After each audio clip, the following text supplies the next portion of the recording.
Welcome, Professor.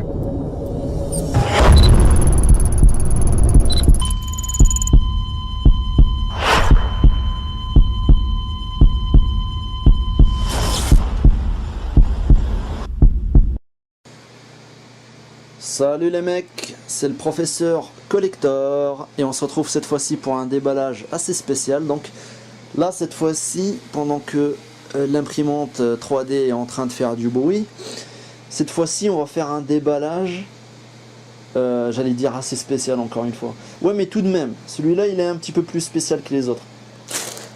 C'est pas Madame Michu qui va s'amuser à acheter ce genre de produit. Donc il faut encore une fois, ce colis c'est un rituel maintenant. Je l'ai ouvert en fait juste pour voir ce que c'est, parce que je ne savais pas ce que c'était, car c'était pas marqué en fait sur le colis. Pour ce faire, on va déballer. Tout d'abord, je dois quand même vous parler en fait du produit.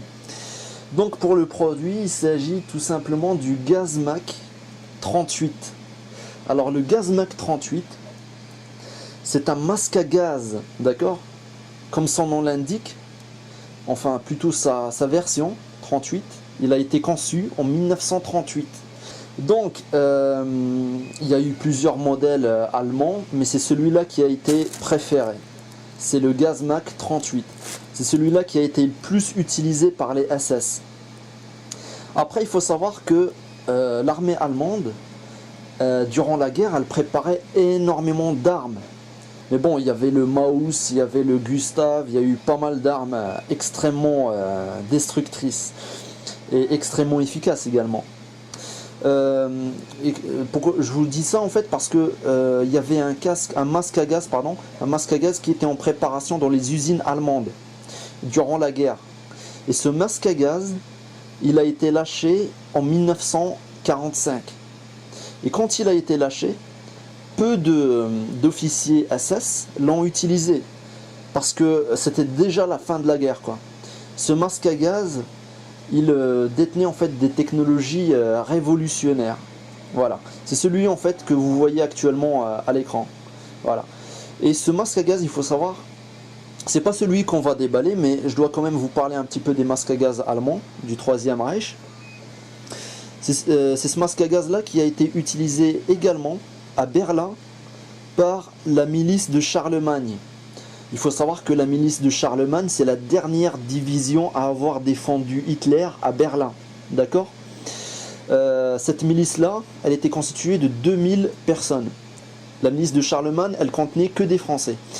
C'était des Français de race arabe et de race gauloise, on va dire. De race gauloise et de race arabe. Parce que je vous rappelle que à l'époque, le Maroc et l'Algérie étaient des colonies françaises. C'est-à-dire que la France avait colonisé ces deux pays-là.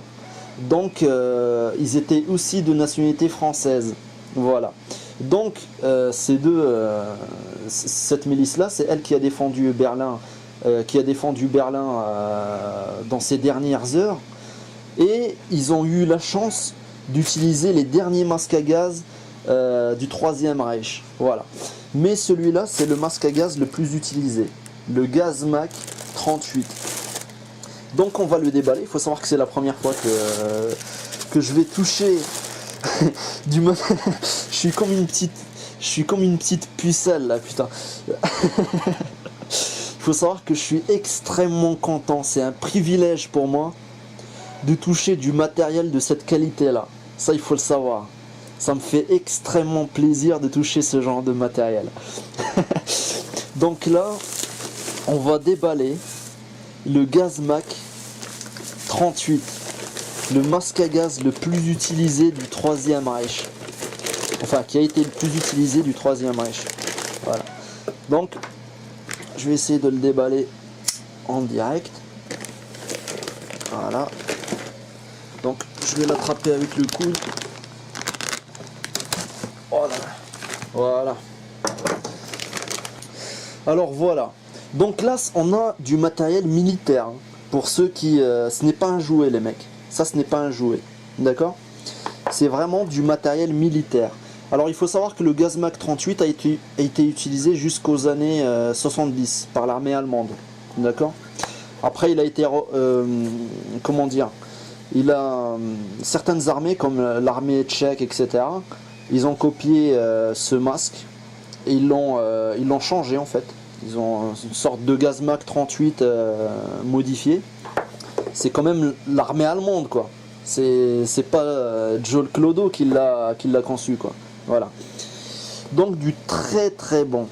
Et là-dessus, quand vous mettez le casque, si par exemple vous mettez un filtre qui bloque carrément l'entrée d'air, vous ne respirez plus là-dedans. Voilà. Donc là c'est vraiment du masque extrêmement isolant. Là ici, comme dans le jeu Metro, Metro 2033, Metro Last Light et tout le bordel, on a un filtre. Décidément l'imprimante 3D elle fait beaucoup de bruit. On va y aller voir ce qu'elle fait. Ouais. Bon, le filtre on a dit. Le filtre il est assez lourd. Hein. Comparé au casque il est assez lourd le filtre. Je sais pas ce qu'ils mettent dedans mais en tout cas je ne connais pas en fait la constitution des filtres de masque à gaz.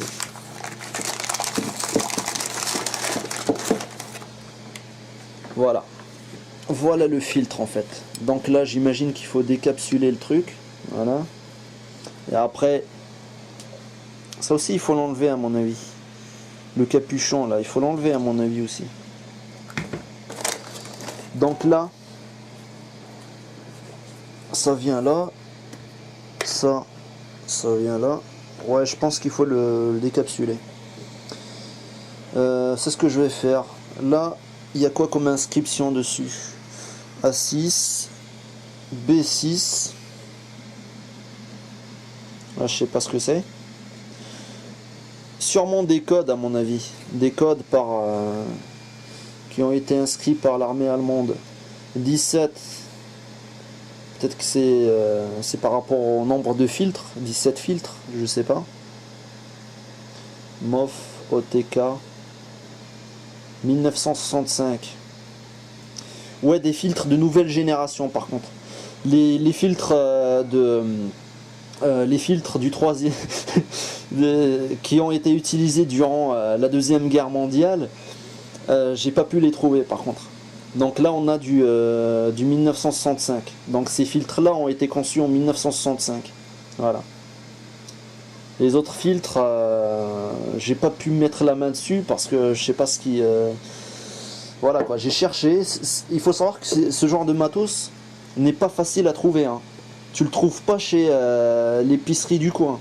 Tu le trouves pas chez Momo à l'épicerie. D'accord? Ça c'est ce genre de truc qui demande beaucoup de recherche avant de tomber sur ce genre de matos. D'accord? Ça demande énormément de recherche là-dessus.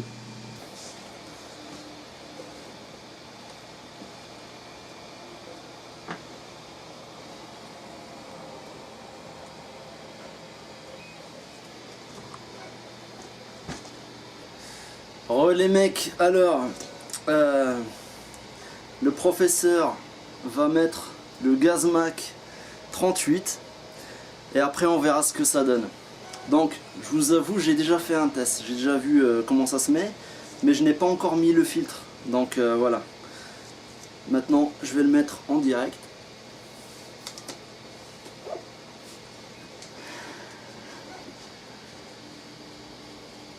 Donc là, je vais parler fort parce que vous n'allez pas bien m'entendre. Il faut serrer ici en fait. Il y a beaucoup de casques maintenant à l'heure actuelle qui fonctionnent de la même manière. Il faut serrer là. Et après en haut il n'y a pas de fixation, donc c'est bon. Il faut savoir que le compartiment de la bouche, il est séparé en fait des lunettes ici présentes. Ce qui veut dire que la buée ne peut pas monter aux lunettes ici. Donc elle ne peut pas gâcher la vision. Ça c'est un point fort du Gazmac 38. Alors il faut savoir que je vais couper ma respiration pendant quelques secondes. D'accord? Juste pour vous le montrer.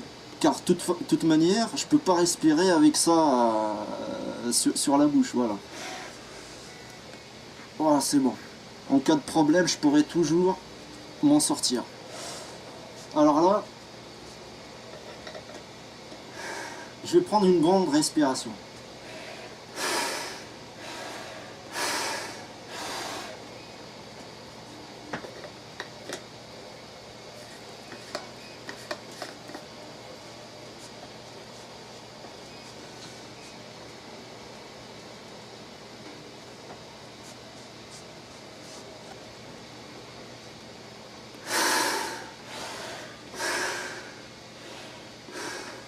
Donc voilà, ce qu'on sait maintenant, c'est que ça c'est nécessaire, sinon on ne peut pas respirer. D'accord? Dès que je le mets ici, il est presque impossible, enfin presque, il est impossible de respirer sans enlever le casque. Je n'aime pas trop employer le mot impossible, mais là je ne suis pas arrivé en fait à respirer avec le casque. Avec le casque et le filtre inséré, sans dégoupiller le filtre. Voilà. Maintenant on va faire autre chose. On va voir, parce que cette conception elle est quand même formidable, on va voir si les soldats SS arrivaient à mettre le Stahlhelm avec le Gozmak 38 en même temps. Donc on va faire un test pour voir les conditions dans lesquelles les soldats SS faisaient la guerre. Voilà.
Voilà ce que ça donne.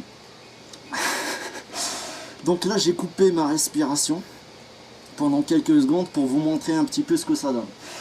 Donc ce sont des conditions très ergonomiques. Là on a le Stahlhelm, on a le masque à gaz qui est extrêmement sophistiqué. Du gaz... Attends. Le fait d'avoir coupé ma respiration pendant quelques secondes m'a donné... m'a donné des trous de mémoire en fait. 2 secondes. Voilà. Gaz masque. Voilà. Gaz masque 38. Donc voilà ce que ça donne au niveau de l'arrière. Du très très bon matos. Le meilleur matos militaire que j'ai pu toucher. Donc voilà, c'était le professeur Collector.